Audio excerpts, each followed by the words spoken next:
അതേസമയം മറ്റൊരു സ്ഥലത്ത് ശിവ മഹാദേവനോട് പ്രാർത്ഥനയും വഴിപാടുകളും പൂർത്തിയാക്കുകയായിരുന്നു.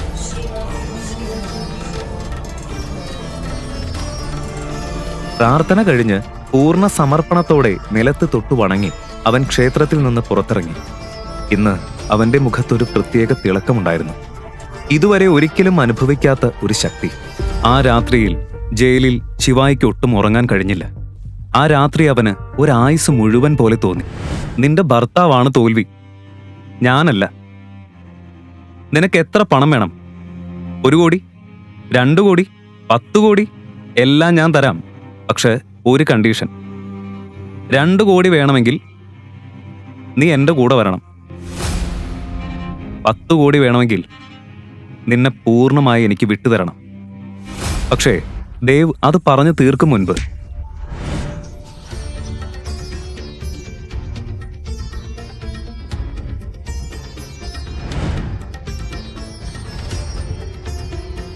You all R mad. അവനെ പുറത്തേക്ക് വിട്.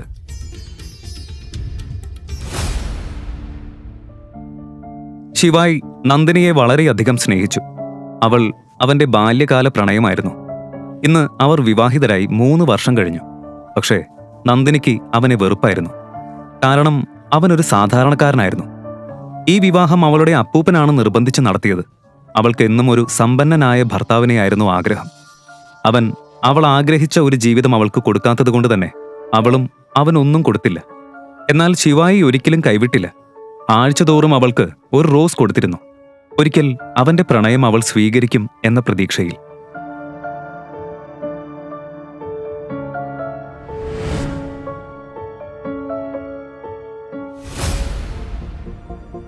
Hi Nandini. Oh hi Riya. Wow, നീ ഇന്ന് സുന്ദരിയായിട്ടുണ്ടല്ലോ. Thank you. ജ്വല്ലറി ഇടാൻ മറന്നോ? Oh sorry. നിനക്കൊരു ചെരുപ്പ് പോലും വാങ്ങിത്തരാൻ കഴിയാത്ത ഭർത്താവ് ഒരു ജ്വല്ലറി വാങ്ങുന്നത് ഒരു സ്വപ്നമായിരിക്കും അല്ലേ? നോക്ക്, ഇന്നലെ എന്റെ ഭർത്താവ് എനിക്ക് 3 കോടി വില വരുന്ന നെക്ലേസ് വാങ്ങി തന്നു. കൊള്ളാല്ലേ? ഹാ,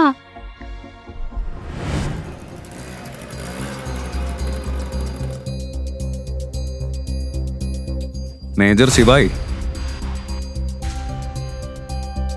ഒടുവില് നിങ്ങൾ ഞങ്ങളെ കണ്ടെത്തി. കഴിഞ്ഞ 3 വർഷമായി ഞങ്ങൾ നിങ്ങളെ എവിടെയൊക്കെ തിരഞ്ഞു. നിങ്ങൾ മടങ്ങി വരൂ, ഞങ്ങൾക്ക് നിങ്ങളെ വേണം. എനിക്കിപ്പോ വേറെ പണിയുണ്ട്. എന്റെ കല്യാണമാണ് ഇപ്പോൾ എനിക്ക് വലുത്. ഇപ്പോ നിങ്ങൾക്ക് പോവാം.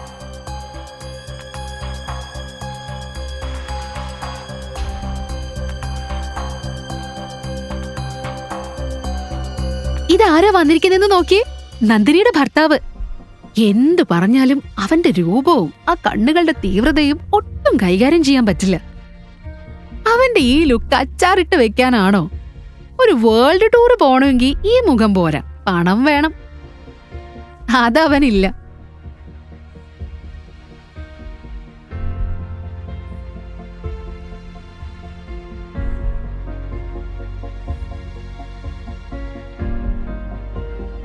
നന്ദിനി,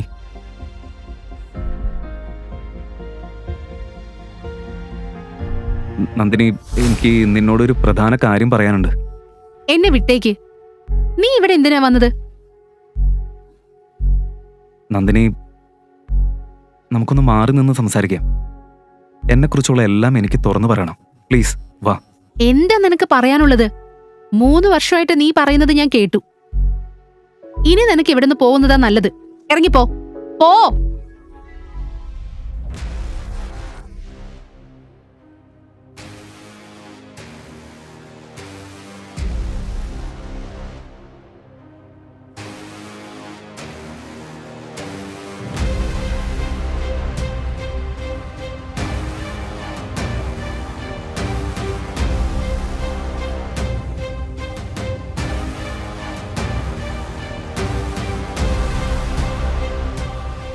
നന്ദിനി, നന്ദിനി, ഒന്ന് കേൾക്ക്. ഒരിക്കൽ കൂടി എനിക്കെല്ലാം വ്യക്തമാക്കണം. ഞാൻ പറയുന്നത് എന്താണെന്ന് നീ ഒന്ന് മനസ്സിലാക്കാൻ ശ്രമിക്കേ.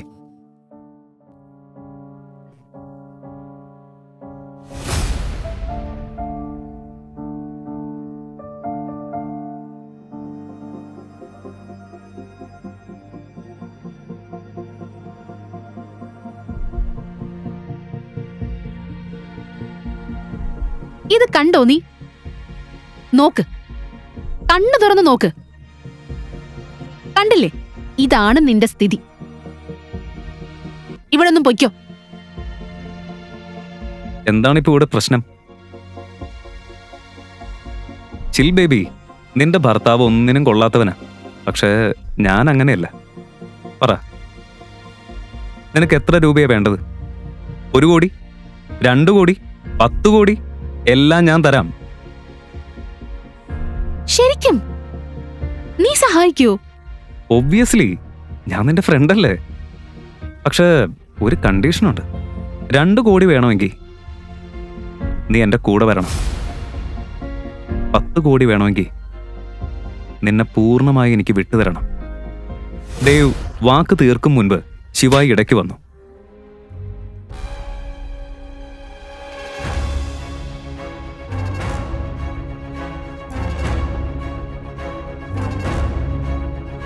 Stupid! നീ എന്താ ചെയ്തത്? ആ പാവം എന്നെ സഹായിക്കാനാ വന്നത്. ഇപ്പൊ തന്നെ അവനോട് പോയിട്ട് മാപ്പ് ചോദിക്കേ. എന്റെ പട്ടി ചോദിക്കും അവനോട് ക്ഷമ. പിന്നെ നീ എന്റെ കൂടെ വാ.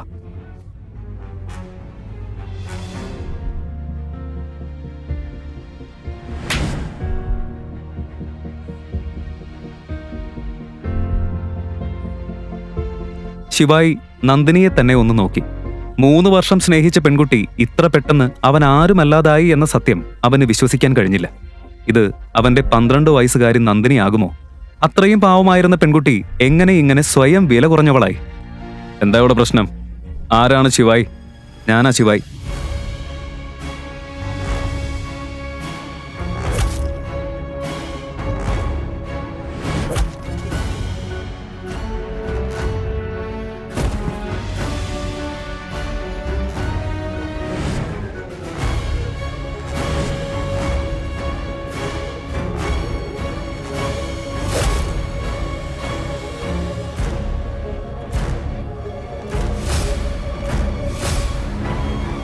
മഹാദേവന്റെ പേരിൽ ഞാൻ സത്യമിടാം, ഇന്ന് ഇവിടെ നിന്ന് നിങ്ങൾ ആരും സ്വന്തം കാലിൽ തിരിച്ചു പോവില്ല.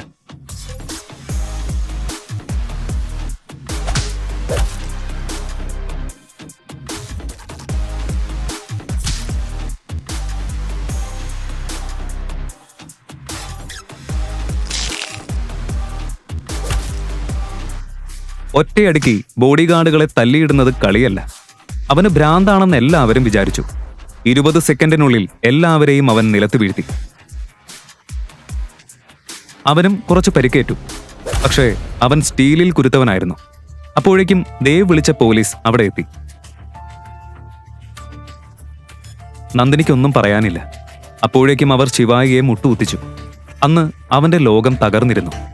അവന്റെ ബാല്യകാല പ്രണയം അവന്റെ വിശ്വാസവും അഭിമാനവും പൊടിച്ചു കളഞ്ഞു. അവന്റെ മനസ്സിൽ ഒറ്റ ചോദ്യം മുഴങ്ങിക്കൊണ്ടിരുന്നു: ഇവളെയാണോ ഞാൻ സ്നേഹിച്ചത്? ആദ്യ നോട്ടത്തിൽ തന്നെ അവളുടെ കണ്ണുകളിൽ അവൻ ഉടക്കിയിരുന്നു. വൺ സൈഡ് ലവിന്റെ വിധിയാണോ ഇത്? അവൻ ഇനി എന്ത് ചൂസ് ചെയ്യും? അവനെ തന്നെ ചൂസ് ചെയ്യുമോ, അതോ അവന്റെ ബാല്യകാല പ്രണയം ചൂസ് ചെയ്യുമോ?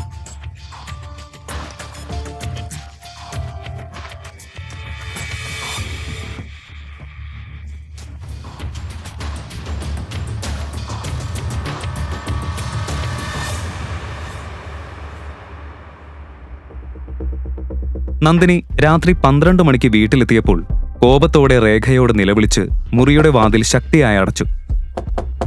അമ്മേ, വാതിൽ തുറക്ക്. ഞാൻ മുഴുവൻ രാത്രി ഒരു പോള കണ്ണടച്ചിട്ടില്ല. അമ്മ ഇവിടെ കിടന്നുറങ്ങാ? എന്താ മോളെ, രാത്രിയിൽ എന്തിനാ ഇങ്ങനെ കൂവുന്നേ? നീ പാർട്ടിക്ക് പോയില്ലേ? ആരെങ്കിലും പണം തന്ന് സഹായിച്ചോ? സഹായം കുന്തം. എന്റെ ഭർത്താവ് അവിടെ വെച്ച് വലിയ സീനുണ്ടാക്കി. ഇനിയിപ്പോ ആരും എന്നെ സഹായിക്കാൻ വരുമെന്ന് തോന്നുന്നില്ല. എല്ലാവരുടെയും മുഖം കറുത്തിട്ടുണ്ട്. നന്ദിനി ക്ലബിൽ സംഭവിച്ച മുഴുവൻ കാര്യവും അമ്മയോട് പറഞ്ഞു. ഇതെല്ലാം നിന്റെ അപ്പൂപ്പൻ കാരണമാ. അദ്ദേഹം നിന്നെ ശിവായിയോട് നിർബന്ധിച്ച് വിവാഹം കഴിപ്പിച്ചു. ഞാൻ തടഞ്ഞിരുന്നെങ്കിൽ ഇന്ന് ഇതൊന്നും സംഭവിക്കില്ലായിരുന്നു. മതി അമ്മേ, ഇനി എനിക്ക് ശിവായിയോട് ഒരുമിച്ച് കഴിയാനാവില്ല. എനിക്ക് ഡിവോഴ്സ് വേണം. പക്ഷേ മോളെ, എങ്ങനെ ഡിവോഴ്സ് ചെയ്യും? ഓർമ്മയില്ലേ ആ പഴയ കരാറ്? അതിൽ കൃത്യമായിട്ട് എഴുതിയിട്ടുണ്ട്, നീ ശിവായിയെ വിട്ട ബജാജ് കുടുംബത്തിന്റെ പകുതി പ്രോപ്പർട്ടി അവന്റെ പേരിലാകും. അവനാണെങ്കിൽ നമ്മളുടെ പണം മാത്രം നോക്കിയിരിക്കുക. അല്ലമ്മേ, ഇപ്പോഴാണ് ശരിയായ സമയം. എന്താ ഇനി ചെയ്യേണ്ടതെന്ന് എനിക്കറിയാം. അമ്മ എന്നെ വിശ്വസിക്ക്. ഇതും പറഞ്ഞ് നന്ദിനിയുടെ മുഖത്ത് ഗൂഢമായ ചിരി തെളിഞ്ഞു. അവൾ കോപത്തിൽ പുളഞ്ഞു. ശിവായി തന്റെ പ്രണയത്തിന്റെയും സ്വാഭിമാനത്തിന്റെയും ഇടയിൽ കുടുങ്ങിയിരുന്നു. 12 വർഷത്തെ പഴയ സംഭവങ്ങൾ ഇപ്പോഴും അവന്റെ മനസ്സിൽ മുഴങ്ങിക്കൊണ്ടിരുന്നു. ഇവൾ എന്റെ ബാല്യകാല പ്രണയമാകുമോ? ഇല്ല, അവളിപ്പോൾ വേറൊരു പെൺകുട്ടിയാണ്. ഇന്നലെ രാത്രി കൊടുത്ത വാക്ക് അവൾ എങ്ങനെ മറന്നു? അതെല്ലാം ഓർത്തപ്പോൾ ബാല്യത്തിലെ ആ നിഷ്കളങ്കമായ മുഖവും ആഴമുള്ള കണ്ണുകളും മധുരമായ ശബ്ദവും അവന്റെ മുന്നിൽ തെളിഞ്ഞു.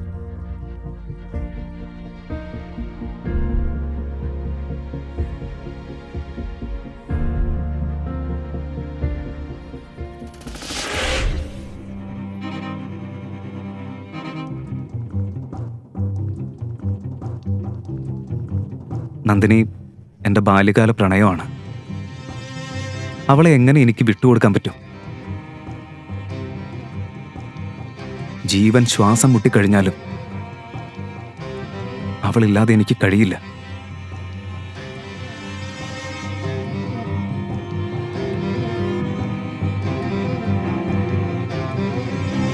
അടുത്ത ദിവസം രാവിലെ നന്ദിനി നേരത്തെ എഴുന്നേറ്റ് റെഡിയായി.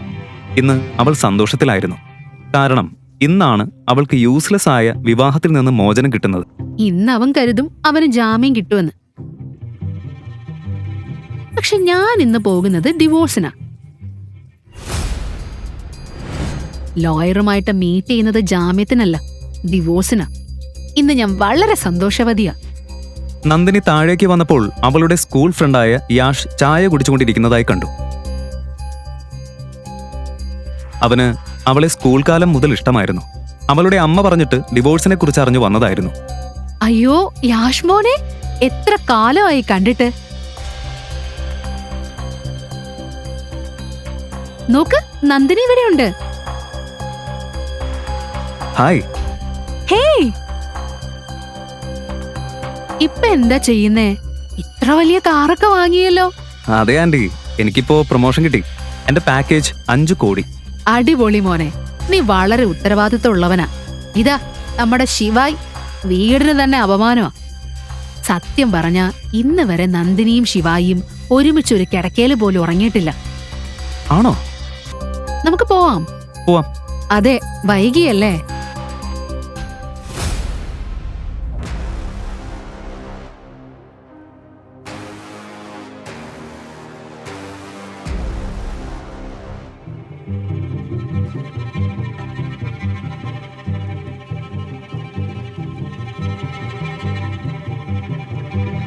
ദേവ് സാഹിബ്, എന്താണ് കാര്യം?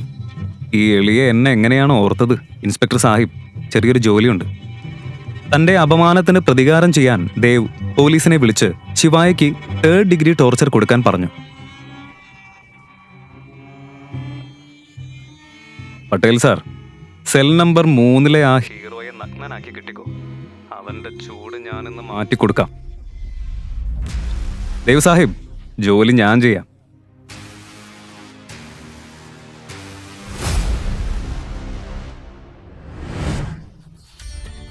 ശിവായിക്ക് ശിവനോട് വലിയ ഭക്തിയുണ്ടായിരുന്നു. ജീവിതത്തിൽ വഴിത്തിരിവ് വന്നാൽ എല്ലായ്പ്പോഴും അവൻ മഹാകാലിനെ വിളിക്കുമായിരുന്നു. ഇന്നും കണ്ണും പൂട്ടി ഓം നമഃശിവായ എന്ന് ജപിച്ച് കോണിലിരിക്കുമ്പോഴാണ് ഒരു കോൺസ്റ്റബിൾ അവന്റെ അടുത്തേക്ക് വന്നത്. മഹാകലിനെ എന്തിന് സംഹാരകൻ എന്ന് വിളിക്കുമെന്നറിയാമോ? അനീതി അതിരുകടക്കുമ്പോൾ അവന്റെ താണ്ഡവം എല്ലാം ഇല്ലാതാക്കി പുതിയത് തുടങ്ങിക്കൊടുക്കും. ഇപ്പോൾ ലോകം മുഴുവൻ ശിവായിയുടെ താണ്ഡവം കാണാനിരിക്കുകയാണ്.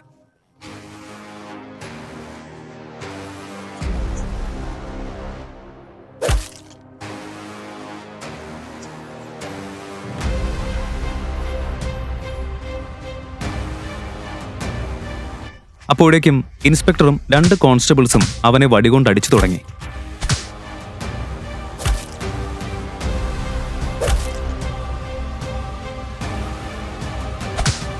പട്ടേൽ, അവനെ കെട്ടിത്തൂക്ക്.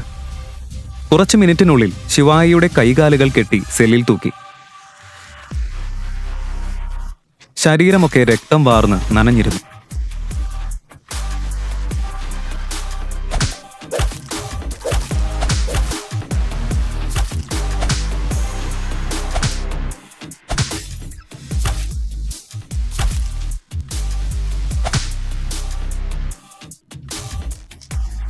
ഇൻസ്പെക്ടർ ബെൽറ്റ് എടുത്ത് അടിക്കാൻ റെഡിയായി. പക്ഷേ ശിവായി പൂർണ്ണമായും ശാന്തനായി.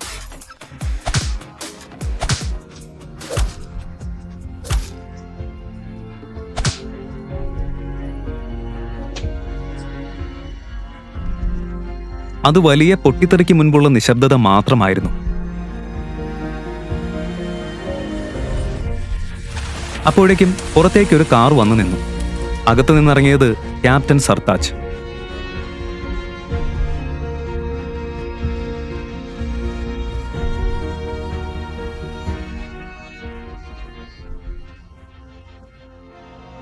ശിവായിയെ ആ അവസ്ഥയിൽ കണ്ടപ്പോൾ അവൻ നിലവിളിച്ചു, നിങ്ങൾക്കൊന്നും ബുദ്ധിയില്ലേ? അവനെ വിട്. ഇതെന്താ നാടകം? ആദ്യം പറയേ, ആരാണ് ഇദ്ദേഹം?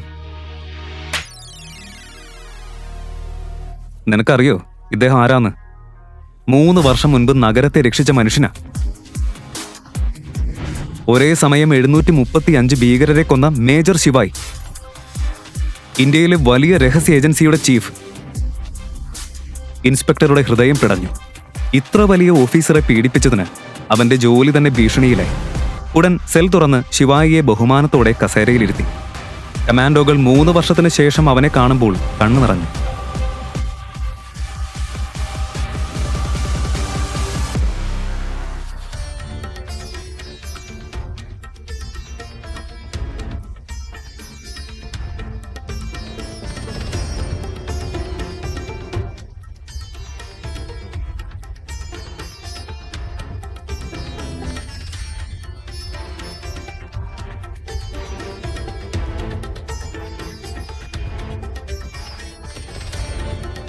സർ, ഞങ്ങൾ എല്ലായിടത്തും സാറിനെ അന്വേഷിച്ചു.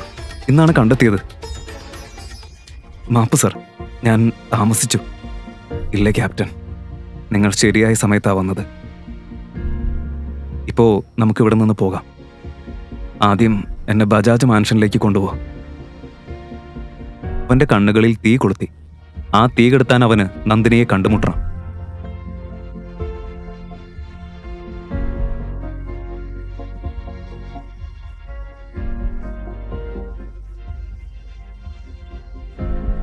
Platoon fall back. Yes, sir.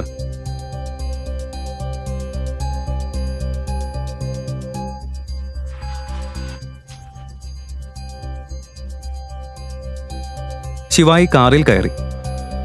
Commandos എല്ലാവരും വേഗം കാറിൽ കയറി. ക്യാപ്റ്റൻ സർതാജ് ചേർന്നിരുന്ന് ചോദിച്ചു, മേജർ, നീ എന്തിനാണ് രാത്രി മുഴുവൻ ജയിലിൽ കഴിഞ്ഞത്? ഞങ്ങളെ വിളിക്കായിരുന്നില്ലേ? സർതാജ്, ഞാൻ അവിടെ ഒരു രാത്രി ചെലവഴിച്ചില്ലെങ്കിൽ എന്നെ ഞാൻ എങ്ങനെ സ്വന്തമായി ബഹുമാനിക്കും? പക്ഷേ ഇപ്പൊ എല്ലാം ശരിയായി. ഈ രാത്രി ഞാൻ എന്നും ഓർത്തിരിക്കും. നന്ദിനിയിൽ നിന്ന് അവന് വലിയ പ്രതീക്ഷയൊന്നുമില്ലായിരുന്നു. പക്ഷേ അവളുടെ വാക്കുകൾ ഓർമ്മിക്കുമ്പോൾ അവന്റെ ശരീരം നടുങ്ങി. മേജർ, ഒരു പ്രധാന കാര്യം പറയാനുണ്ടായിരുന്നു. 5 വർഷം മുൻപ് ജമ്മു കാശ്മീരിൽ നടത്തിയ ഉടമ്പടി ഓർമ്മയുണ്ടോ? ആ ആളുകള് അതിപ്പോ തകർത്തു. അവരെപ്പോൾ വേണമെങ്കിലും ആക്രമിക്കും. നിങ്ങൾ ഇപ്പൊ തന്നെ ഞങ്ങളുടെ കൂടെ തിരിച്ചു വരണം.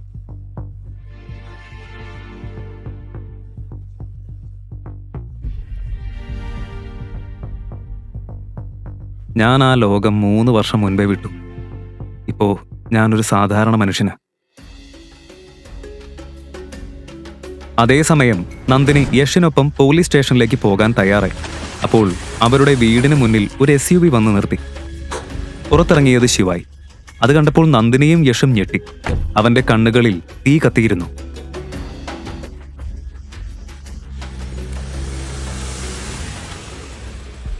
നീ?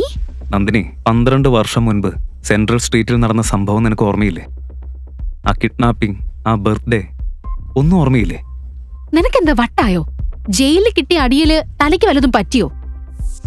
നീ ഇവിടെ എങ്ങനെ എത്തി? ആരാ നിന്റെ ജാമ്യം എടുത്തത്? എന്ത്, എങ്ങനെ, എപ്പോൾ? അതിനെക്കുറിച്ചൊന്നും ഇപ്പോൾ നിന്നോട് സംസാരിക്കാൻ ഞാൻ ആഗ്രഹിക്കുന്നില്ല. ജീവിതം എന്നെ വലിയൊരു പാഠം പഠിപ്പിച്ചു. നിന്റെ അപമാനം തന്നെയാണ് എനിക്ക് പാഠം പഠിപ്പിച്ചത്. ഇന്നലെ നീ അങ്ങനെ പറഞ്ഞില്ലായിരുന്നെങ്കിൽ എനിക്കത് മനസ്സിലാവില്ലായിരുന്നു. നിന്റെ ഇന്നത്തെ സ്ഥിതിക്ക് കാരണം നീ തന്നെയാ, ഞാനല്ല. ഞാൻ നിന്നെ പുറത്തു കൊണ്ടുവരാനിരിക്കെ നീ ഇതാ വന്നിരിക്കുന്നു.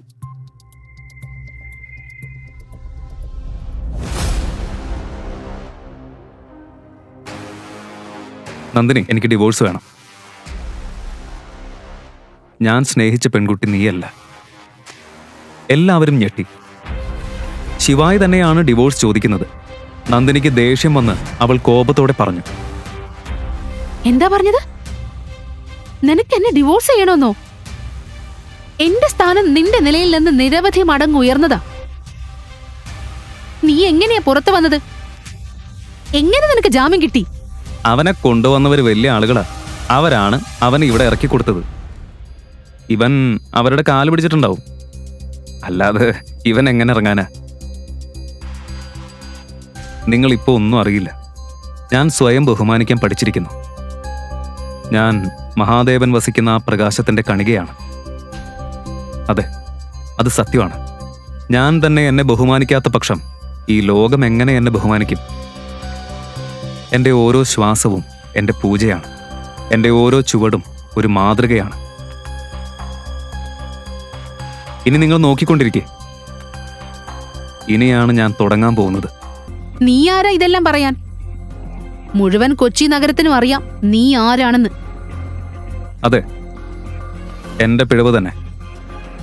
നിന്റെയും നിന്റെ ഫാമിലിയുടെയും മുന്നിൽ ഒന്നിനും കൊള്ളാത്തവനായി ഞാൻ നിന്നു.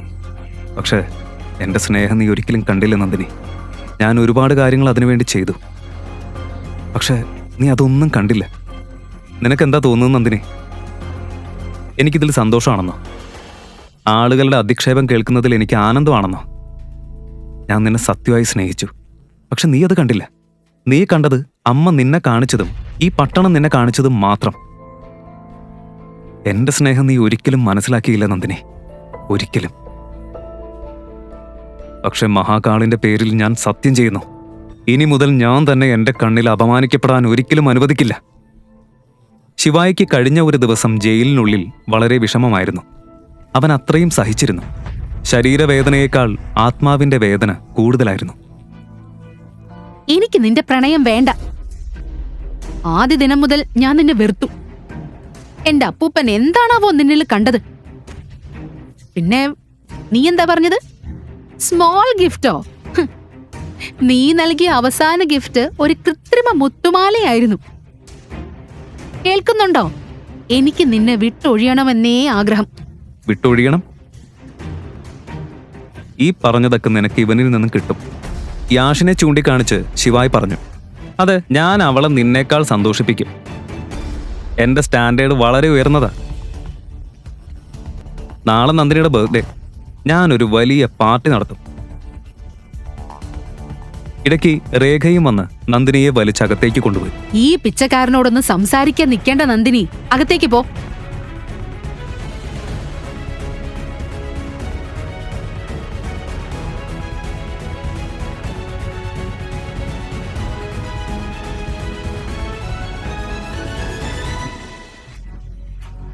യാഷും ശിവായിയും നേർക്കുനേർ നിന്നു. യാഷ് അല്പം ഭയപ്പെട്ടു. പിന്നെ നന്ദിനിയെ വിളിച്ചു. ശരി നന്ദിനി, ഞാൻ നാളെ വരാം.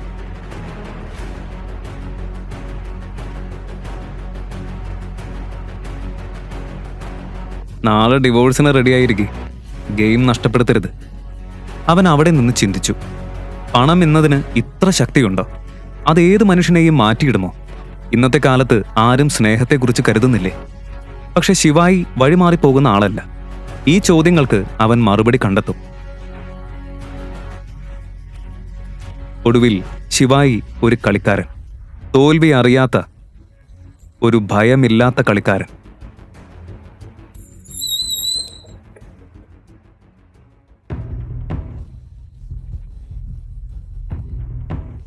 ശിവായി തന്റെ സ്കൂട്ടർ നിർത്തി.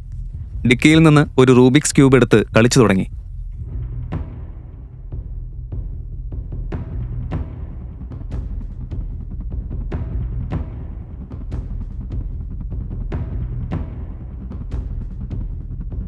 അവന്റെ കണ്ണിൽ ഒരു തിളക്കം തെളിഞ്ഞു. അവൻ ഒരു വഴി കണ്ടെടുത്തു. ഫോൺ എടുത്തു. ഒരു കമ്പനിയിലേക്ക് വിളിച്ചു. അത് ലോകത്തിലെ ഏറ്റവും വലിയ കമ്പനികളിലൊന്നായ ഇൻഡസ് ഗ്രൂപ്പായിരുന്നു.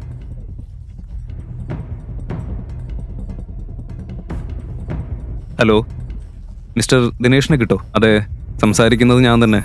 ഇത് ഞാനാണ്, ശിവായി മഹേശ്വരി. 50 വയസ്സുകാരനായ ദിനേഷ് ഈ പേര് കേട്ട് വിറച്ചു, വിയർപ്പ് നിറഞ്ഞു. മിസ്റ്റർ ദിനേഷ്, എനിക്കൊരു സഹായം വേണം. 12 വർഷം മുൻപ് സെൻട്രൽ സ്ട്രീറ്റിൽ നടന്ന കിഡ്നാപ്പിംഗ് ഓർമ്മയുണ്ടോ? അതിൽ പങ്കെടുത്തത് ആരെന്ന്? അത് ബജാജ് കുടുംബത്തിലെ നന്ദിനിയായിരുന്നോ അതോ മറ്റാരെങ്കിലും ആയിരുന്നോ? സർ, 12 വർഷത്തെ പഴക്കമുള്ള സംഭവം കണ്ടെത്തുന്നത് ബുദ്ധിമുട്ടാണ്. പക്ഷെ നിങ്ങൾക്ക് നന്ദിനി ബജാജിനെ എങ്ങനെയാണ് അറിയുന്നത്? ഞാൻ നാളെ നന്ദിനിയെ ഡിവോഴ്സ് ചെയ്യും. ഞാൻ തിരിച്ചു വന്നതായി എല്ലാവരോടും പറയണം. ദിനേഷ് വിറച്ചുപോയി. പക്ഷേ അവൻ്റെ സന്തോഷം ഇരട്ടിയായി. ഉടൻ തന്നെ തൻ്റെ സെക്രട്ടറിയോട് പറഞ്ഞു, എല്ലാ ഡയറക്ടർമാരെയും വിളിക്കേ, ഒരു ബോർഡ് മീറ്റിംഗ് ഉണ്ടാക്കണം. നമ്മുടെ ബോസ് തിരിച്ചു വന്നിരിക്കുന്നു എന്ന് അറിയിക്കേ. ശിവായി കയ്യിൽ റൂബിക്സ് ക്യൂബ് പിടിച്ചു, ഒരു ചിരി ചിരിച്ചു. നന്ദിനി, ഞാൻ നിന്നെ വളരെയധികം സ്നേഹിച്ചു. നീ ചോദിച്ചിരുന്നെങ്കിൽ നിന്നെ ഒരു രാജ്ഞിയാക്കുമായിരുന്നു. പക്ഷേ മഹാകാളിന്റെ പേരിൽ സത്യമാണ്, നീ എന്ത് നഷ്ടപ്പെടുത്തിയെന്ന് നിനക്കറിയില്ല. ഈ സമയം ലോകത്തിന്റെ എല്ലാ കോണുകളിലുമുള്ള ഇൻഡസ് ഗ്രൂപ്പിലെ ആളുകൾക്ക് മെസ്സേജുകൾ വന്നു തുടങ്ങി. അവരെവിടെ ഒളിച്ചിരിക്കുകയായാലും ഏത് കോണിലായാലും ഒരേ അലർട്ട് എല്ലായിടത്തും തെളിഞ്ഞു. Message from Indus group, Shiva Maheshwari is back. ഇങ്ങനെ തിരക്ക് പിടിച്ച അവസ്ഥയ്ക്കിടയിലാണ് ദേവ് അകത്തേക്ക് കയറി വന്നത്. എന്താ സംഭവം? ഓഫീസിൽ എല്ലാവരും ഇങ്ങനെ പാനിക്കാവുന്നത് എന്തിനാ? ഇതേ ദേവ് തന്നെയാണ് ആ പാർട്ടിയിൽ നന്ദിനിയെ 700 കോടി കൊടുത്ത് പറ്റിക്കാൻ നോക്കിയത്. ദിനേഷ് അവന്റെ അങ്കിളായിരുന്നു. ആ ബന്ധത്തെക്കുറിച്ച് ശിവയ്ക്ക് ഒട്ടും അറിവില്ലായിരുന്നു. നിന്റെ മുഖം എങ്ങനെ ആക്കിയത് ആരാടാ? ദേവിന് അറിയാമായിരുന്നു അവന്റെ അങ്കിൾ ഇത് വെറുതെ വിടില്ലെന്ന്. അത് ഒന്നുമില്ല, ഒരു പാർട്ടിയായിരുന്നു, കുറച്ച് ഓവറായി പോയി, അത്രേ ഉള്ളൂ. ഇത് കേട്ട് ദിനേഷിന്റെ കണ്ണുകൾ ചുവന്നു. പേര് പറയും, ഈ സിറ്റിയിൽ ആർക്കട ദിനേശിന്റെ മരുമോനെ തൊടാൻ ധൈര്യം? ദേവിന് അത് പുറത്ത് പറയണമെന്നുണ്ടായിരുന്നു. പക്ഷേ അവന്റെ ഈഗോ അവനെ തടഞ്ഞു. ഒരു ലൂസർ തന്നെ അടിച്ചു എന്ന് അവൻ എങ്ങനെ സമ്മതിക്കും? അത് ഒരുത്തനും അവന്റെ ഗ്യാങ്ങും. അവൻ ഒറ്റയ്ക്കായിരുന്നെങ്കിൽ കാണായിരുന്നു. ദേവ് നെർവസ് ആയിരുന്നു. ദിനേഷിന് എന്തോ കുഴപ്പമുണ്ടെന്ന് തോന്നി. നിനക്ക് എന്താ വേണ്ടത് പറ. അങ്കിളിന്റെ കയ്യിൽ ഇത് ഹാൻഡിൽ ചെയ്യാൻ പറ്റുന്ന ആളുകളുടെ കോണ്ടാക്ട്സ് ഇല്ലേ? എനിക്കൊരാളുടെ കാലുകൾ ഓടിക്കണം. എനിക്ക് ആ നമ്പറും തരൂ, ഞാൻ അവരെ വിളിക്കാം. ദിനേഷിന് പെട്ടെന്ന് കാര്യം മനസ്സിലായി. അയാൾ ശബ്ദം താഴ്ത്തി പറഞ്ഞു, ഒരച്ഛൻ എന്ന നിലയിലാണ് ഞാൻ പറയുന്നത്. ഇപ്പോ അതിന് പറ്റിയ സമയമല്ല. കാര്യങ്ങൾ ഇപ്പൊ തന്നെ ബുദ്ധിമുട്ടില്ല. ഇതെങ്ങാനും പുറത്തു പോയാൽ നമ്മളെല്ലാവരും ഫിനിഷ്ഡ്. ദേവ് ഇതൊന്നും കേട്ട് പിന്തിരിഞ്ഞ് അവൻ പറഞ്ഞു, അങ്കിൾ പ്ലീസ്, എനിക്ക് അവന്റെ കാലോ കൈ ഒടിച്ചാൽ മതി, അത്രേ ഉള്ളൂ, വേറൊന്നും വേണ്ട. അവന്റെ അപേക്ഷ കേട്ട് ദിനേശിന് പിന്നെയും അവനോട് നോ പറയാൻ തോന്നിയില്ല. അയാൾ പോക്കറ്റിൽ നിന്ന് ഫോൺ എടുത്ത് അവന് കൊടുക്കാൻ തുടങ്ങി. അവന്റെ പേരെന്താ? പേരൊന്നും അറിയില്ല അങ്കിൾ. പക്ഷെ എൻ്റെ ഒരു ക്ലാസ്മേറ്റിന്റെ ഹസ്ബൻഡ്, ഒരു സാധാരണക്കാരനാ, കൂടുതലൊന്നും അറിയില്ല.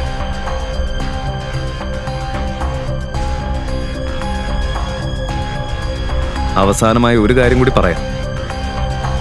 എന്തെങ്കിലും പ്രശ്നമുണ്ടായാൽ പിന്നെ ഞാൻ ഒന്നിനും കൂടെ നിൽക്കില്ല. റിമെമ്പർ, വേണ്ടാത്ത വല്ല പണിക്ക് നിന്നാ പിന്നെ നിനക്ക് ഇങ്ങനെ ഒരു അങ്കിളില്ല. ദേവ് എല്ലാം മനസ്സിലായതുപോലെ തലയാട്ടി അഭിനയിച്ചു. പിന്നെ മുറിയിൽ നിന്നും പുറത്തേക്ക് പോയി. പിന്നെ ഞാനിപ്പോ അവന്റെ കാല് തല്ലിടിക്കാൻ പോവല്ലേ, എനിക്ക് വേണ്ടത് അവന്റെ ശവമാണ്. ഈ ചിന്തയോടെ ദേവ് ദിനേഷിന്റെ ഫോണിൽ നിന്ന് ഒരു നമ്പർ എടുത്ത് ഡയൽ ചെയ്തു. ഹലോ, ഒരു കൊട്ടേഷനുണ്ട്. എനിക്കൊരുത്തന്റെ ശവം വേണം, പകരം 20 ലക്ഷം രൂപ നിങ്ങൾക്ക് തരാം. കോൾ കട്ട് ചെയ്തു. എടാ ശിവ, നീ പോലീസിന് രക്ഷപ്പെട്ടു. ഹെഡ് ഷോട്ടിൽ നിന്ന് നീ എങ്ങനെ രക്ഷപ്പെടും? താൻ ആരോടാണ് ഏറ്റുമുട്ടുന്നതെന്ന് ദേവിന് അറിയില്ലായിരുന്നു. സ്വന്തം പ്രവൃത്തികളെക്കുറിച്ച് യാതൊരു ബോധവുമില്ലാതെ അവൻ ചിരിച്ചുകൊണ്ട് അവിടെ നിന്ന് പോയി. അതേസമയം അങ്ങ് അകലെ ഗ്വാളിയാർ പാലസിൽ ഒരു കാർ ഇൻഡോറിലേക്ക് യാത്ര പോകുവാനുള്ള സജ്ജീകരണത്തിലായിരുന്നു. കൊട്ടാരത്തിന്റെ മാനേജർ രാജാവിനോട് വന്ന് പറഞ്ഞു, സർ, നാളത്തെ യാത്രയുടെ ഒരുക്കങ്ങളൊക്കെ പൂർത്തിയായി. രാവിലെ കൃത്യം 9 മണിക്ക് നമ്മൾ ഇൻഡോർ എത്തും.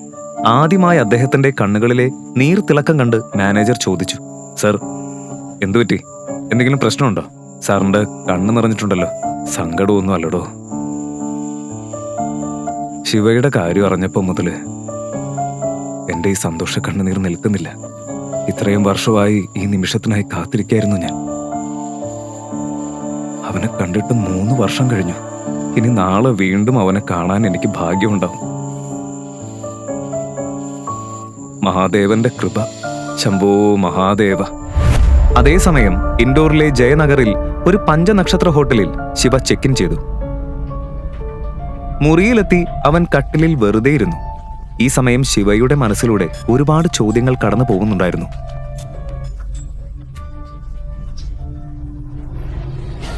അതേ പെൺകുട്ടി തന്നെയാണോ നന്ദിനി? പക്ഷെ നന്ദിനി തന്നെയാണ് ആ പെൺകുട്ടിയെങ്കിൽ എനിക്ക് അവളെ സ്വീകരിക്കാൻ കഴിയും. എന്റെ അഭിമാനത്തിന് യാതൊരു വിലയുമില്ലേ? ഞാൻ ചെയ്യുന്നത് ശരിയോ അതോ തെറ്റോ? ഈ ചോദ്യങ്ങളാൽ അസ്വസ്ഥനായ ശിവ കണ്ണടച്ച് കൈകൾ കൂപ്പി.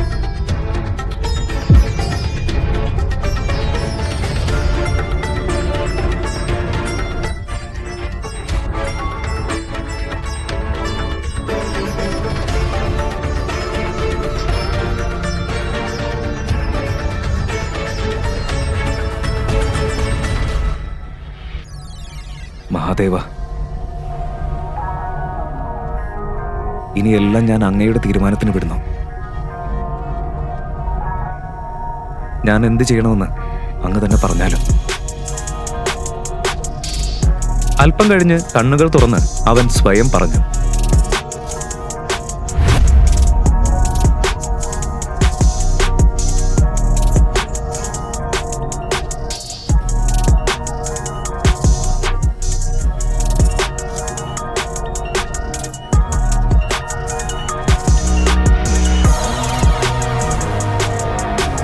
ഇനി നാളെ നമുക്ക് കോടതിയിൽ കാണാം നന്ദിനി ബജാജ്.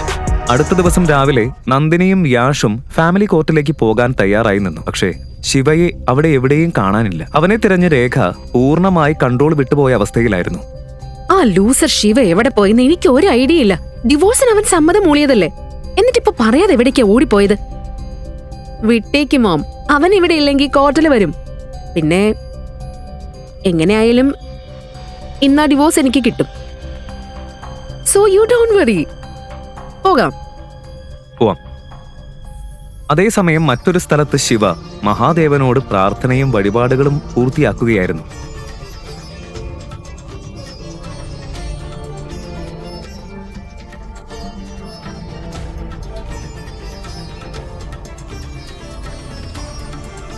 പ്രാർത്ഥന കഴിഞ്ഞ് പൂർണ്ണ സമർപ്പണത്തോടെ നിലത്ത് തൊട്ടു വണങ്ങി അവൻ ക്ഷേത്രത്തിൽ നിന്ന് പുറത്തിറങ്ങി. ഇന്ന് അവന്റെ മുഖത്തൊരു പ്രത്യേക തിളക്കമുണ്ടായിരുന്നു. ഇതുവരെ ഒരിക്കലും അനുഭവിക്കാത്ത ഒരു ശക്തി.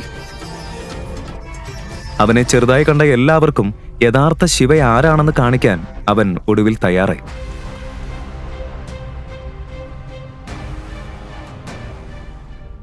അതേസമയം ബജാജ് ഫാമിലിയും യാഷും ഫാമിലി കോർട്ടിലെത്തി ശിവയെ കാത്തിരിക്കുകയായിരുന്നു.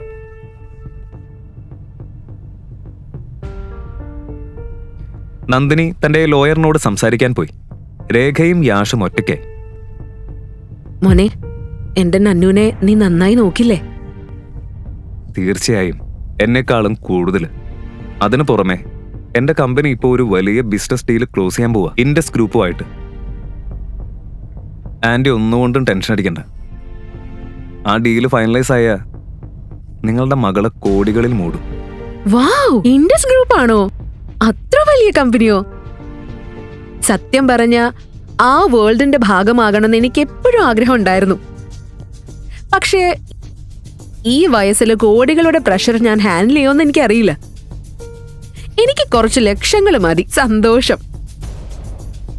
നിങ്ങളുടെ മകൾ എന്റെ ഭാര്യയായ നിമിഷം മുതൽ എനിക്കുള്ളതെല്ലാം നിങ്ങളുടേത് കൂടിയാണ്. അത് കേട്ടപ്പോൾ രേഖയ്ക്ക് ആശ്വാസമായി. അവളുടെ ഫ്യൂച്ചർ സെക്യൂർ ആയി എന്നവൾ ചിന്തിച്ചു. അപ്പോൾ തന്നെ പറഞ്ഞ സമയത്ത് ശിവ കോർട്ടിലെത്തി.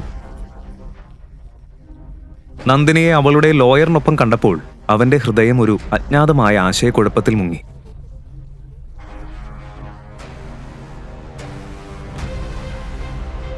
നന്ദിനി, അവസാനമായിട്ട് ഒരിക്കൽ കൂടി ഞാൻ ചോദിക്കാം, 12 വർഷം മുൻപ് നടന്നത് നിനക്ക് ശരിക്കും ഓർമ്മയില്ലേ? 12 വർഷം ഈ സെയിം പഴയ കഥ കേട്ട് എന്റെ ചെവി തിന്നല്ലേ?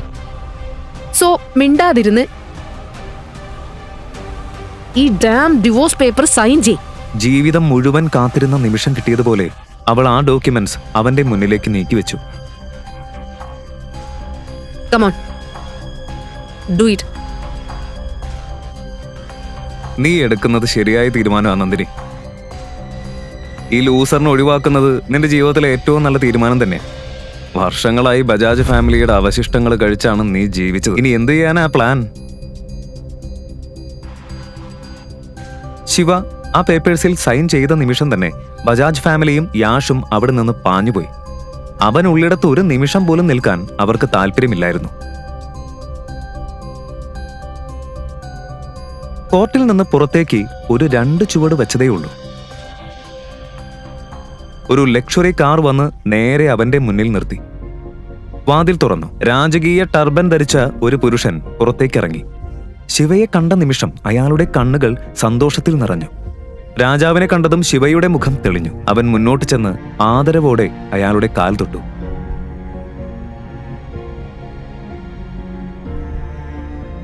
കൊട്ടാരം നിന്നെ കാത്തിരിക്കായിരുന്നു മകനെ. ഒരു രാജാവില്ലാത്ത കൊട്ടാരം വെറും കെട്ടിടം മാത്രമാ. ഈ പഴയ ചുമലുകൾക്കിനി ഈ ഉത്തരവാദിത്തങ്ങൾ ചുമക്കാൻ കഴിയില്ല. സമയമായി, വീട്ടിലേക്ക് പോവാം.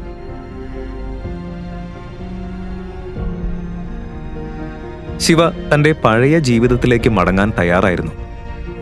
പക്ഷെ അവന്റെ മനസ്സിൽ ഒരു തീരാത്ത പസിൽ ഇപ്പോഴും കറങ്ങിക്കൊണ്ടിരുന്നു. അപ്പോൾ അവന്റെ ഫോൺ റിംഗ് ചെയ്തു. ഇൻഡസ് ഗ്രൂപ്പിലെ ദിനേശ് ആയിരുന്നു വിളിച്ചത്. സംസാരിക്കുമ്പോൾ തന്നെ ശിവയുടെ മുഖഭാവം മാറി. അവൻ അയാൾ പറയുന്നത് ശ്രദ്ധിച്ചു കേട്ടു. കോൾ കട്ട് ചെയ്ത് അവൻ ഡ്രൈവറിനോട് പറഞ്ഞു, ഇൻഡസ് ടവറിലേക്ക് വിട്, ഇപ്പൊ തന്നെ. രാജാവിന് ആ ബ്ലൈൻഡ് ഫെയ്ത്തും ഒബ്സഷനും ഇഷ്ടമായില്ല. പക്ഷെ ശിവ സംസാരിച്ചാൽ അവിടെ തർക്കത്തിനുള്ള ഇടമൊന്നും ഉണ്ടാകില്ല. കഴിഞ്ഞ ദിവസം വൈകുന്നേരം നഗരത്തിന്റെ നടുവിലെ ഒരു സീക്രട്ട് ക്ലബിന്റെ അടിയിൽ ഒളിപ്പിച്ചിട്ടുള്ള ബേസ്മെന്റിൽ എല്ലാത്തരം ഇല്ലീഗൽ ഡീൽസും നടക്കുന്ന ഒരു സ്ഥലത്ത് ഒരു ഹൈ സ്റ്റേക്സ് മീറ്റിംഗ് നടക്കുകയായിരുന്നു. ഹോൾ മുഴുവൻ അസാസിൻസ്, ഷാർപ്പ് ഷൂട്ടേഴ്സ്, അണ്ടർവേൾഡിലെ പുതിയ റിക്രൂട്ട്സ് എന്നിവരെ കൊണ്ട് നിറഞ്ഞിരുന്നു. ഇന്നു മുതൽ നിങ്ങൾ ജോലി ചെയ്യുന്നത് ഈ സൈഡിലായാലും വെസ്റ്റ് സൈഡിലായാലും നിങ്ങൾ എല്ലാവരും ഓർത്തു വെക്കേണ്ട ഒരേ ഒരു പേര് മാത്രമേ ഉള്ളൂ, മേജർ ശിവായ്. മേജർ വീണ്ടും ഗെയിമിലേക്ക് തിരിച്ചു വരാൻ തീരുമാനിച്ചിരിക്കുന്നു. അതിനാൽ നമ്മുടെ ചെറിയ പിണക്കങ്ങളെല്ലാം ഇവിടെ അവസാനിപ്പിക്കണം. അദ്ദേഹത്തെ സ്വാഗതം ചെയ്യാൻ സമയമായി.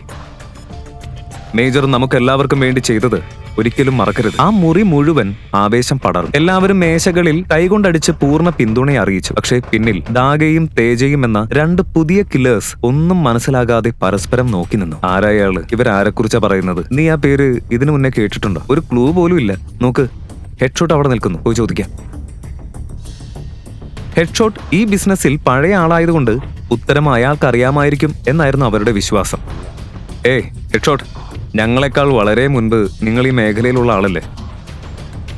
ഈ മേജർ ശിവായ് ആരാണെന്ന് നിങ്ങൾക്കറിയോ? ദൈവമേ, ഈ പാർട്ടി ഇപ്പം നടക്കുന്നില്ലായിരുന്നെങ്കിൽ നിങ്ങളുടെ 2 പേരെയും ജീവനോടെ മണ്ണടക്കുമായിരുന്നു. നിങ്ങൾക്ക് എത്ര ധൈര്യം ഉണ്ടായിട്ടാ ഇത് ചോദിച്ചേ? 5 വർഷം മുൻപേ എന്താ നടന്നതെന്ന് അറിയില്ലേ? അതാണ് ഞങ്ങൾക്ക് അറിയേണ്ടത്. 5 വർഷം മുൻപ് ഒരു പൂർണ്ണ സൈക്കോ അണ്ടർവേൾഡിനെ കീറി മുറിച്ചു. അവൻ ആളുകളെ കൊല്ലും, തൂക്കും, ജീവനോടെ കത്തിക്കും. അവൻ ഒരേ ഒരു ലക്ഷ്യം മാത്രമേ ഉണ്ടായിരുന്നുള്ളൂ, ഇന്ത്യൻ അണ്ടർവേൾഡിന്റെ ഓരോ കോണും റൂൾ ചെയ്യണം. പക്ഷെ ഒരു പഴമൊഴി ഉണ്ടല്ലോ, ഓരോ വില്ലനും അവനെ താഴെ ഇറക്കാൻ ഒരു ഹീറോ വേണം. നമ്മുടെ കഥയിൽ ആ ഹീറോ ഒരാളാണ്, മേജർ ശിവ.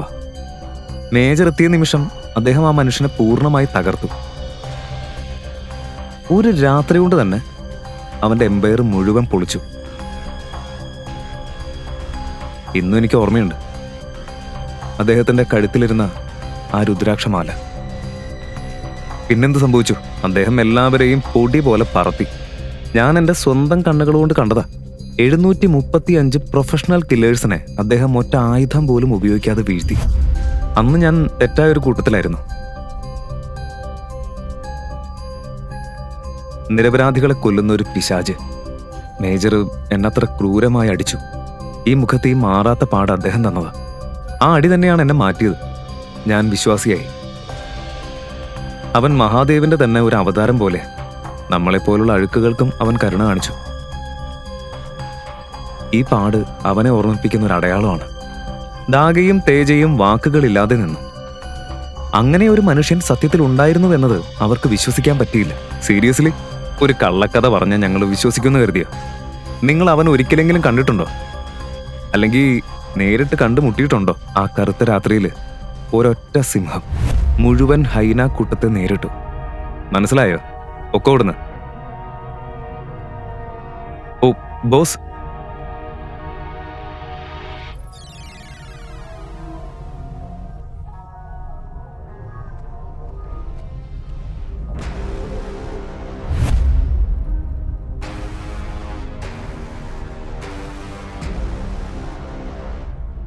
ദേവാണ്, ദിനേഷിന്റെ നെഫ്യൂ. സത്യമായിട്ട് പറയാം യങ് ബോസ്, നിങ്ങളുടെ ശബ്ദം കേൾക്കുമ്പോൾ അങ്കിളിനെ പോലെ തന്നെ തോന്നുന്നു. പറയ്, എന്താ വേണ്ടത്? എനിക്ക് ഒരാളെ തട്ടണം, ഒരു എൻകൗണ്ടർ. സോറി ബോസ്, ഇപ്പോൾ ഞാൻ കോൺട്രാക്ട്സ് ഒന്നും എടുക്കാറില്ല. 5 ലക്ഷം തന്നാലോ? ഇത് പണത്തിന്റെ കാര്യമല്ല, ടൈമിംഗ് ശരിയല്ല. ഇപ്പൊ ഫോളോ ചെയ്യേണ്ട ചില റൂൾസ് ഉണ്ട്. 10 ലക്ഷം ആക്കിയാലോ? ബോസ് മനസ്സിലാക്കണം, എന്റെ കൈകൾ കെട്ടിയിട്ടിരിക്കുക, എനിക്കൊന്നും ചെയ്യാൻ പറ്റില്ല. 20 ലക്ഷം ഫൈനൽ ഓഫർ. ബോസ്, 20 ലക്ഷം തന്നാ ഞാൻ എന്നെ തന്നെ വെടിവെക്കും. ഫോട്ടോ അയച്ചോളൂ. പേരെന്താ? അവന്റെ പേര് ശിവായ്, ബജാജ് ഫാമിലിയിലെ മരുമകന്. ഫോട്ടോ ഞാൻ ഇപ്പൊ തന്നെ അയക്കാം. Got it boss. മീറ്റിംഗ് റൂമിലെ നിശബ്ദത നീക്കി ദിനേഷ് ആ പെൺകുട്ടിയെക്കുറിച്ച് അവർ കണ്ടെത്തിയ എല്ലാ കാര്യങ്ങളും വിശദീകരിക്കാൻ തുടങ്ങി. സർ, നിങ്ങളുടെ ഇൻസ്ട്രക്ഷൻസ് പ്രകാരം 12 വർഷം മുന്നത്തെ ആ കേസ് ഞങ്ങൾ വീണ്ടും റീഓപ്പൺ ചെയ്തു. ഇൻവെസ്റ്റിഗേഷനിൽ കിട്ടിയത് ഇതാണ്. 35 വർഷം മുൻപ് നന്ദിനിയുടെ അച്ഛൻ കേശവ് ബജാജ് വന്ദന എന്നൊരു പെൺകുട്ടിയെ സ്നേഹിച്ചിരുന്നു. പക്ഷെ അവള് ദരിദ്രയായതിനാൽ കേശവിന്റെ അച്ഛൻ രഘുബീർ ബജാജ് അവനെ രേഖയുമായി ബലമായി കല്യാണം കഴിപ്പിച്ചു. പക്ഷെ കേശവ് വന്ദനയെ കാണുന്നത് ഒരിക്കലും നിർത്തിയില്ല. ഇതുവരെ ഈ ഫാമിലി ഇത് പൂർണ്ണമായി സീക്രട്ടായിട്ട് തന്നെയാണ് സൂക്ഷിച്ചത്. നോക്ക്, ഇത് ആ 2 പെൺമക്കളുടെയും ബർത്ത് സർട്ടിഫിക്കറ്റ്സ് ആണ്. ഇത് മറ്റേ മകളുടെ ഫോട്ടോ ആണ്. ഒന്നിനു പിന്നാലെ ഒന്നായി ദിനേഷ് തെളിവുകളെല്ലാം പുറത്തെടുത്തു. അന്ധമായ വിശ്വാസവും പ്രണയവും എത്ര അപകടകരമാണെന്ന് ശിവയ്ക്കൊടുവിൽ മനസ്സിലായി. ആ മുത്തച്ഛന്റെ മാനിപ്പുലേഷൻ തന്നെയാണ് ശിവയുടെ ജീവിതം മുഴുവൻ തകർത്തത്. 12 വർഷം മുൻപ് അവൻ കണ്ട പെൺകുട്ടി നന്ദിനി തന്നെയാണെന്ന് വിശ്വസിപ്പിച്ച് അവനെ വളരെ കൃത്യമായി കബളിപ്പിച്ചിരിക്കുന്നു അയാൾ. മറുവശത്ത് അതേസമയം നന്ദിനിക്ക് മനസ്സിന് ഒരു സമാധാനവുമില്ലായിരുന്നു. കോർട്ടിൽ നിന്ന് മടങ്ങുന്ന വഴിയിൽ ലക്ഷറി കാസിന്റെ ഒരു കോൺവോയ് അവളുടെ അടുത്തുകൂടെ കടന്നുപോയി. അതിൽ ഒരു കറുത്ത SUV-യിൽ ശിവയെ കണ്ടെന്ന് അവൾക്ക് ഉറപ്പായിരുന്നു. മോം, എനിക്ക് 100% ഷുവറാണ് ആ ബ്ലാക്ക് SUV-യിൽ ശിവ ഉണ്ടായിരുന്നു. സ്വീറ്റി, മണ്ടത്തരം പറയാതെ. ആ ലൂസർ ശിവയാണോ? അവൻ അത്രയും വലിയ കാറിൽ എങ്ങനെ വരും? ഇല്ല മോം, ഞാൻ സീരിയസ് ആണ്. അത് അവൻ തന്നെയായിരുന്നു. നീ അത് വിട്. ഇനി നീ യാഷിനെ കുറിച്ച് മാത്രം ചിന്തിച്ചാ മതി. അവന്റെ കമ്പനിക്ക് ഇൻഡസ് ഗ്രൂപ്പ് കോൺട്രാക്ട് കിട്ടിയല്ലോ. ഇനി കുറച്ചു ദിവസത്തിനുള്ളിൽ അവന്റെ പണത്തിൽ നമ്മൾ അർമാദിക്കും. അമ്മ പറഞ്ഞത് ശരിയാണെന്ന് നന്ദിനിക്കും തോന്നി. അവൾ ആ ഫീലിംഗ് ഒക്കെ മനസ്സിൽ നിന്ന് തള്ളി മാറ്റി മൂഡൊന്ന് ലൈറ്റൻ ചെയ്യാൻ ശ്രമിച്ചു. ആ ഫോട്ടോ കണ്ട നിമിഷം ശിവ ഫ്രീസായി. അവൻ ഫോട്ടോ മുറുക്കി പിടിച്ചു. അലഞ്ഞിരുന്ന ആത്മാവിന് ഒടുവിൽ ശാന്തി കിട്ടിയതുപോലെ അവന്റെ കണ്ണുകൾ ആ ഫോട്ടോയിൽ നിന്ന് വിട്ടുമാറിയില്ല. അവന്റെ ഹൃദയം ഇടിച്ചു കുതിക്കുകയായിരുന്നു. ഇത് അവൾ തന്നെയാണ്. ഒരിക്കൽ അവൻ തന്റെ ലോകം മുഴുവൻ സമർപ്പിച്ച ആ പെൺകുട്ടി. അവള് തന്നെയാ അന്ന് എന്റെ കൂടെ ഉണ്ടായിരുന്നത്. ബജാജ് ഫാമിലിയുടെ സീക്രട്ട് ഡോട്ടറാണോ അവള്? പക്ഷെ എങ്ങനെ ഇവർക്ക് 2 പേർക്കും ഇത്ര ഒരുപോലെ മുഖച്ഛായ വന്നു? യെസ് സർ, ഇവൾ അവന്തികയാണ്, ദ ഇല്ലെജിറ്റിമേറ്റ് ഡോട്ടർ. അവളുടെ അമ്മ വന്ദന അവളെ പ്രസവിക്കുമ്പോൾ തന്നെ മരിച്ചു. നിങ്ങളുടെ വഴിയിൽ അവൾ ഒരിക്കലും വരാതിരിക്കാൻ നന്ദിനിയുമായി നിങ്ങളുടെ വിവാഹം ഫൈനലൈസ് ചെയ്യുന്നതിന് മുൻപേ തന്നെ അവളുടെ മുത്തച്ഛൻ അവളെ ഒരു ഹോസ്റ്റലിലേക്ക് അയച്ചു. 12 വർഷം മുൻപ് നടന്ന ആ ഹ്യൂമൻ ട്രാഫിക്കിംഗ് റെസ്ക്യൂ സമയത്ത് നിങ്ങൾ കണ്ടത് അവന്തികയെ തന്നെയായിരുന്നു. 12 വർഷം. ആ വാക്കുകൾ കേട്ടതും ശിവ തന്റെ പഴയ കാലത്തിന്റെ ഓർമ്മകൾ അയവിറക്കി.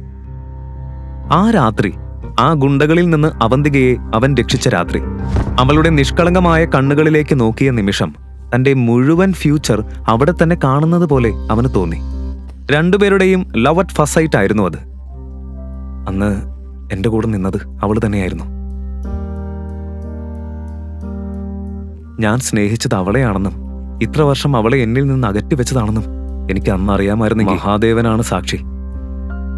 അവളെ കണ്ടെത്താൻ ഞാൻ ലോകം തന്നെ കുലുക്കിയനെ.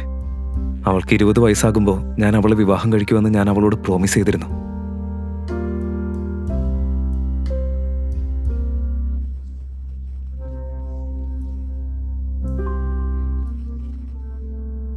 നിനക്ക് 20 വയസ്സാവുമ്പോൾ ഞാൻ തിരിച്ചു വരും. ഞാൻ പ്രോമിസ് ചെയ്യുന്നു, ഞാൻ നിന്നെ കല്യാണം കഴിക്കും. പക്ഷേ എനിക്കെന്റെ വാക്ക് പാലിക്കാൻ പറ്റിയില്ല. ഇന്ന് നീ എന്റെ ജീവൻ രക്ഷിച്ചു. ഇനി മുതൽ മഹാദേവനോട് ഞാൻ ഓരോ ദിവസവും പ്രാർത്ഥിക്കും, എത്രയും വേഗം നിന്നെ എന്റെ അടുത്തേക്ക് തിരിച്ചു കൊണ്ടുവരാൻ. റിയാലിറ്റിയിലേക്ക് തിരിച്ചു വന്ന ശിവ തന്നെ നിയന്ത്രിച്ച് ദിനേശിന്റെ നേരെ തിരിഞ്ഞു. അവന്തിക ഇപ്പൊ എവിടെയാ? സർ, ഞങ്ങൾക്ക് കിട്ടിയ വിവരങ്ങൾ പ്രകാരം ഇന്ന് ആഫ്റ്റർനൂൺ മുതൽ അവൾ മിസ്സിംഗ് ആണ്. കുട്ടിക്കാലത്തുള്ളതുപോലെ തന്നെ അവളെ വീണ്ടും ചെയ്തതാണെന്ന് തോന്നുന്നു. കുറച്ച് നിമിഷങ്ങൾക്കുള്ളിൽ അവളുടെ എക്സാക്ട് ലൊക്കേഷൻ നമുക്ക് കിട്ടും. ആരാണ്? സർ, കോൺട്രാക്ട് സൈൻ ചെയ്യാൻ മിസ്റ്റർ യഷ് ജതാവത്തിനെ വിളിച്ചല്ലോ. അദ്ദേഹം പുറത്ത് വെയിറ്റ് ചെയ്യുന്നുണ്ട്. അവനോട് വെയിറ്റ് ചെയ്യാൻ പറ. ഹലോ, അവന്തികയുടെ കാര്യത്തിൽ എന്തെങ്കിലും ന്യൂസ് ഉണ്ടോ? ഈ സമയത്ത് ശിവ അവന്തികയെ കുറിച്ച് മാത്രമാണ് ചിന്തിച്ചത്. ബജാജ് ഫാമിലി മുഴുവൻ കൃത്യമായി പ്ലാൻ ചെയ്തൊരുക്കിയ ഒരു കോൾഡ് കോൺസ്പിരസി പോലെയായിരുന്നു അവന് തോന്നിയത്. അവന്റെ ഹൃദയം വേഗത്തിൽ ഇടിക്കുകയായിരുന്നു. അവൾക്ക് എന്തെങ്കിലും അപകടം സംഭവിക്കുമോ എന്ന പേടി അവന്റെ മനസ്സിൽ നിന്ന് പോയില്ല. പിന്നെ അവൻ ഭയന്നിരുന്ന ആ മറുപടി തന്നെ വന്നു. എന്താ അവന്തികയ്ക്ക് എന്ത് സംഭവിച്ചു? സർ, കാര്യങ്ങൾ കൈവിട്ടുപോയി. രേഖ അവന്തികയെ തണ്ടർ നൈറ്റ് ക്ലബില് വിക്കി എന്ന ഒരാൾക്ക് 2 കോടി രൂപയ്ക്ക്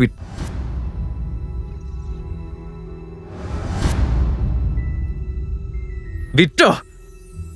ശിവയ്ക്ക് ആ പേരറിയാം. വിക്കി ഏറ്റവും താഴ്ന്നതിൽ താഴ്ന്ന ഒരു മനുഷ്യൻ.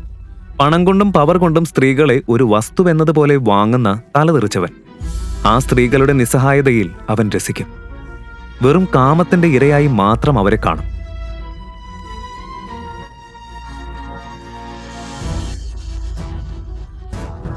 ഇന്ന് വിക്കിക്ക് പുതിയ ടാർഗറ്റ് അവന്തികയായിരുന്നു. പട്ടിണി കിടക്കുന്ന ഒരു നായയെ പോലെ അവൻ അവളെ നോക്കിയിരിക്കുകയായിരുന്നു.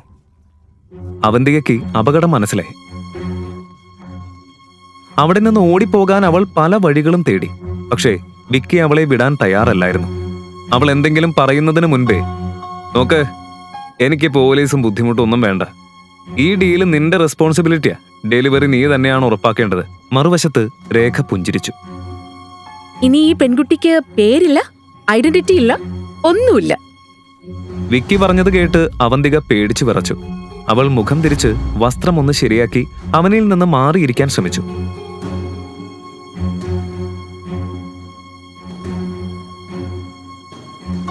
അവന്തിക, നീ അവിടെ എന്താ ഇങ്ങനെ ദൂരെ പോയിരിക്കുന്നത്? ഇവിടെ വാ, എന്റെ അടുത്ത് വന്നിരിക്കേ. നമുക്ക് ഡീൽ സൈൻ ചെയ്യാം. അവന്തികയുടെ ശരീരത്തിലൂടെ ഒരു തണുപ്പ് ഓടി. വിക്കിയുടെ ഇന്റൻഷൻസ് ഇപ്പോൾ പൂർണ്ണമായി ക്ലിയർ ആയിരുന്നു. അവൾ വീണ്ടും ഒരു അപകടത്തിൽ കുടുങ്ങിയിരുന്നു. പെട്ടെന്ന് അവളുടെ ബാല്യകാല ഓർമ്മകളെല്ലാം കുത്തനെ തിരിച്ചു വന്നു. രേഖ അവളെ അടിച്ചു പീഡിപ്പിച്ചിരുന്ന ദിവസങ്ങൾ, വീട്ടുവേലക്കാരിയെ പോലെ ഉപയോഗിച്ചിരുന്നത്. നന്ദിനേക്കാൾ അവൾ സ്മാർട്ടായതിനാൽ രേഖ അവളെ കോളേജ് പൂർത്തിയാക്കാൻ പോലും അനുവദിച്ചില്ല. നന്ദിനേക്കാൾ അവൾ സുന്ദരിയായിരുന്നു. അതുകൊണ്ട് നന്ദിനിക്കും അവളോട് അസൂയയായിരുന്നു. അവൾ എന്തെങ്കിലും പൊട്ടിച്ചിട്ട് കുറ്റം അവന്തികയുടെ തലയിലിടുമായിരുന്നു.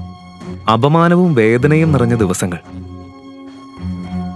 12 വർഷം മുൻപുണ്ടായിരുന്ന ആ ബാലൻ ഒരു നാൾ തിരിച്ചു വന്ന് അവളെ അവിടെ നിന്ന് കൊണ്ടുപോകുമെന്ന ഒരേ ഒരു പ്രതീക്ഷ കൊണ്ടാണ് അവന്തിക ജീവിച്ചത്.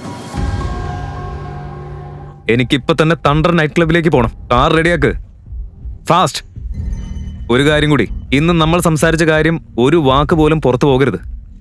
അവന്തികയെ തിരിച്ചു കിട്ടും വരെ ഞാൻ ആരാണെന്ന് ആരും അറിയരുത്. അവന്തികയെ വിക്കിക്ക് വിട്ടു എന്ന് കേട്ടതും ശിവയുടെ രക്തം ആളിക്കത്തി. അവന്റെ കണ്ണുകൾ അഗ്നിപർവ്വതം പോലെ കത്തുകയായിരുന്നു. ലോകം തന്നെ കത്തിക്കാൻ തയ്യാറായതുപോലെ. നീയോ? നീ ഇവിടെ എന്ത് ചെയ്യാ? Oh, let me guess, security guard job അന്വേഷിക്കാണോ? ഇവിടെയുള്ള ഗാർഡ്സ് പോലും വെൽ ക്വാളിഫൈഡ് ആണ്. പക്ഷെ നീ വിഷമിക്കണ്ട, നാളെ എന്റെ ഓഫീസിലേക്ക് വാ. നിന്നെ പ്യൂണായിട്ട് എടുക്കാം. മാസം 5000. ഡീൽ? ഏയ്, നീ എന്നെ ഇങ്ങനെ നോക്കി പേടിപ്പിക്കാമെന്ന് കരുതുന്നുണ്ടോ? ഞാൻ ആരാന്ന് നിനക്കറിയോ? ഇൻഡസ് ഗ്രൂപ്പുമായിട്ട് ഒരു മാസീവ് ഡീൽ സൈൻ ചെയ്യാൻ പോവുകയാണ് ഞാൻ. നമ്മുടെ കമ്പനീസ് കൊളാബറേറ്റ് ചെയ്യുന്ന നിമിഷം ഞാനൊരു മൾട്ടി മില്യണയർ ആവും. ഇങ്ങനെ. പക്ഷെ നീയോ? നീ എന്നും ഒരു സാധാരണക്കാരനായിരിക്കും. ലൂസർ. പിന്നെ അവളുടെ പേരെന്തായിരുന്നു? നന്ദിനി. അവള് പോലും നിന്നെ ഒഴിവാക്കിയെന്നാണല്ലോ കേട്ടത്. നിന്റെ കച്ചറ സംസാരം കേൾക്കാൻ എനിക്ക് സമയമില്ല. മാറി നിൽക്ക്. ഡാ കാലതീനി, എന്നെ ഇഗ്നോർ ചെയ്യാണോ നീ?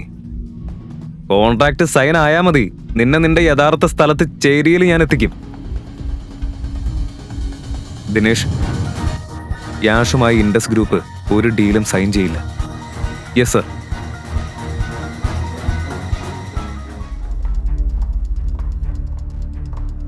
എക്സ്ക്യൂസ് മീ, മിസ്റ്റർ ദിനേഷ് ഇപ്പോൾ ഫ്രീ ആണോ? ഞാൻ കോൺട്രാക്ട് സൈൻ ചെയ്യാൻ റെഡിയാണ്. മിസ്റ്റർ ദിനേശ് ഓർഡർ ഇട്ടിട്ടുണ്ട്. നിങ്ങളുമായുള്ള കോൺട്രാക്ട് ക്യാൻസൽ ചെയ്തിരിക്കുന്നു. എന്ത്? ഇതെന്താ ഇങ്ങനെ? എല്ലാം ഓൾറെഡി ഡിസ്കസ് ചെയ്തതല്ലേ? എന്റെ എല്ലാം ഞാൻ ഇതിൽ ഇൻവെസ്റ്റ് ചെയ്തിട്ടുണ്ട്. ഈ ഡീല് പോയാൽ ഞാൻ തകരും, ഞാൻ റോഡിലാകും. സോറി സർ, എനിക്കൊന്നും ചെയ്യാൻ പറ്റില്ല. ഇത് മാനേജ്മെന്റിന്റെ ഡിസിഷനാണ്. നമ്മുടെ ഓർഗനൈസേഷനിലുള്ള ഒരു വളരെ പവർഫുൾ ആയ വ്യക്തിയെ നിങ്ങൾ ഒഫൻഡ് ചെയ്തിട്ടുണ്ട്.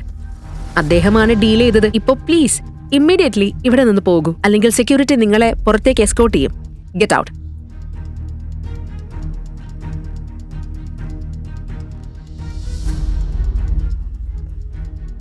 ആരായിരിക്കും അത്? ശിവയാണോ? No way. അവൻ നന്ദിനിയുടെ എക്സ് അല്ലേ? അവൻ അങ്ങനെ ഹോൾഡ് ഉണ്ടാവില്ലല്ലോ. യാഷിന്റെ തല കറങ്ങി. കഴിഞ്ഞ 2 ദിവസത്തിനുള്ളിൽ അവൻ പവർഫുള്ളായ ആരെയെങ്കിലും ക്രോസ് ചെയ്തിട്ടുണ്ടോ എന്നോർത്തു. ഇല്ല, ശിവയൊഴികെ ആരുമില്ല. തല പൊട്ടി ആലോചിച്ചിട്ടും അവനൊന്നും മനസ്സിലായില്ല. അതേസമയം ശിവായി പാർക്കിംഗ് ലോട്ടിലെത്തി. ഫുൾ സ്പീഡിൽ കാർ എടുത്ത് പറന്നു. ഒരു സെക്കൻഡ് പോലും ഡിലേ ആയാൽ അവന്തികയുടെ ജീവൻ പോയേക്കാം എന്ന് അവൻ അറിയാമായിരുന്നു. Relax mister Dev, don't. ഇന്ന് തന്നെ ആ ആളെ ഗെയിമിൽ നിന്ന് ഞാൻ പുറത്താക്കും. നീ ആ പറഞ്ഞത് കേട്ടാ മതി. ഇനിയെങ്കിലും എനിക്കൊന്ന് ഉറങ്ങാൻ പറ്റും. ഓക്കെ. നഗരത്തിന്റെ മറുവശത്ത് ദേവ് തന്റെ റിവെഞ്ച് ആസ്വദിക്കുകയായിരുന്നു. മഹാദേവ, എന്ത് സംഭവിച്ചാലും പ്ലീസ് അവന്തികയെ സേഫായി കാത്തോളണേ. ശിവ ആക്സിലേറ്റർ പൂർണ്ണമായി ചവിട്ടി. എഞ്ചിൻ ഗർജിച്ച് കത്തിക്കൊണ്ടിരിക്കെ നഗരത്തിലെ ഓരോ റെഡ് ലൈറ്റും തകർത്തുകൊണ്ട് അവൻ തണ്ടർ നൈറ്റ് ക്ലബിലേക്ക് പാഞ്ഞു. അതേസമയം ഇൻഡസ് ഗ്രൂപ്പ് ഹെഡ്ക്വാർട്ടേഴ്സിൽ നിന്ന് യാഷ് പുറത്തേക്ക് തള്ളി വീണതുപോലെ ഇറങ്ങിയപ്പോൾ അവന്റെ മനസ്സ് പൂർണ്ണമായി കറങ്ങുകയായിരുന്നു. ആരെയാണ് താൻ ഒഫൻഡ് ചെയ്തത് എന്ന ചിന്തയിൽ അവൻ പേടിച്ചു വിറച്ചു. യഷ്, ഡീൽ സൈൻ ചെയ്ത് കഴിഞ്ഞോ? മറക്കരുത്, നന്ദിനിയുടെ ബർത്ത്ഡേ അടുത്ത് വരിക.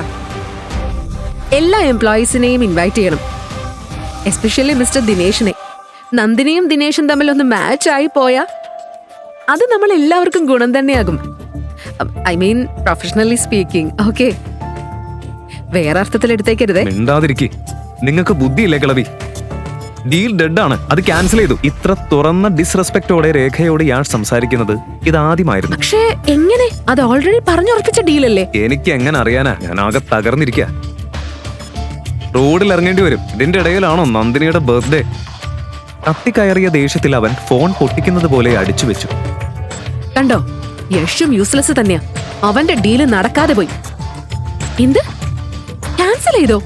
അപ്പൊ മിസ്റ്റർ ദിനേശ് ബർത്ത്ഡേ പാർട്ടിക്ക് വരില്ലേ? പിന്നെ കമ്പനി സേവ് ചെയ്യാൻ വേണ്ട 2 കോടി നമ്മൾ എവിടെ നിന്ന് കണ്ടെത്തും? നമുക്ക് ഗ്രാൻഡ് പായുടെ ബംഗ്ലാവ് വിറ്റാലോ? അതിൽ നിന്ന് കുറഞ്ഞത് 2-3 കോടിയെങ്കിലും കിട്ടുമല്ലോ, റൈറ്റ്? റിലാക്സ് സ്വീറ്റി, വീടൊന്നും വിൽക്കണ്ട.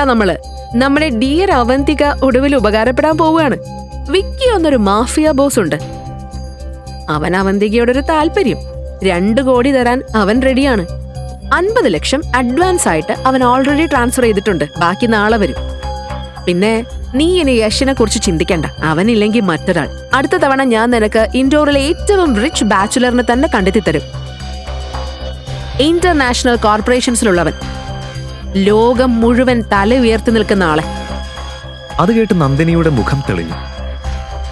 രേഖ പറയുന്ന ആ മനുഷ്യൻ ശിവ തന്നെയാണെന്ന് അവൾക്കൊരു ധാരണ പോലും ഇല്ലായിരുന്നു. അവൾ ബെഗർ എന്ന് വിളിച്ച് തള്ളിപ്പറഞ്ഞ അതേ ശിവ. രേഖ പൂർണ്ണ സന്തോഷത്തിലായിരുന്നു. പോക്കറ്റിൽ 50 ലക്ഷം വന്നിരിക്കുന്നു. അവന്തികയെ പെർമനന്റലി ഒഴിവാക്കാനും പോകുന്നു. ആദ്യ ദിവസം മുതൽ തന്നെ അവൾ അവന്തികയെ വെറുത്തിരുന്നു. ഭർത്താവിന്റെ അഫയറിന്റെ ജീവനുള്ള തെളിവ് പോലെ.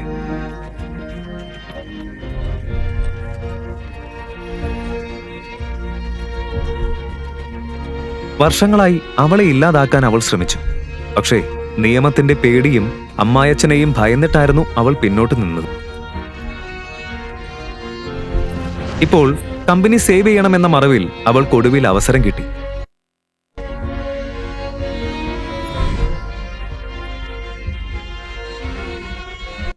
പന്ത്രണ്ട് വർഷം മുൻപും അവൾ ഇതുപോലെ ഗുണ്ടകൾക്ക് അവന്തികയെ, പക്ഷേ ഭാഗ്യം കൊണ്ട് അവന്തിക രക്ഷപ്പെട്ടു. ഈ തവണ രേഖയ്ക്ക് ഉറപ്പായിരുന്നു അവളുടെ പ്ലാൻ വിജയിക്കുമെന്ന്. പക്ഷേ ഇനി മുന്നിൽ എന്താണ്? ശിവയ്ക്ക് അവന്തികയുടെ അടുത്ത് സമയത്തെത്താൻ പറ്റുമോ? ശിവയ്ക്ക് അവന്തികയെ രക്ഷിക്കാനാകുമോ? ഗുണ്ടകൾ അവനെ കൊല്ലുമോ? ദേവ് ദിനേശിന്റെ സ്വന്തം നെഫ്യൂ ആണെന്നും ശിവയെ കൊല്ലാൻ അവൻ കൊട്ടേഷൻ കൊടുത്തിട്ടുണ്ടെന്നും ശിവയറിഞ്ഞാൽ എന്താകും? ഡീൽ ഫെയിലായ വാർത്ത കേട്ടാൽ രേഖയും നന്ദിനിയും എങ്ങനെ പ്രതികരിക്കും? പിന്നെ യാഷിന് ഒരിക്കലെങ്കിലും ശിവ യഥാർത്ഥത്തിൽ ആരാണെന്ന് മനസ്സിലാകുമോ? ഈ കഥയുടെ ബാക്കി അറിയാൻ കേൾക്കൂ മിസ്റ്റർ ശിവ. പോക്കറ്റ് FM-ൽ മാത്രം. Download pocket FM app. Link in description.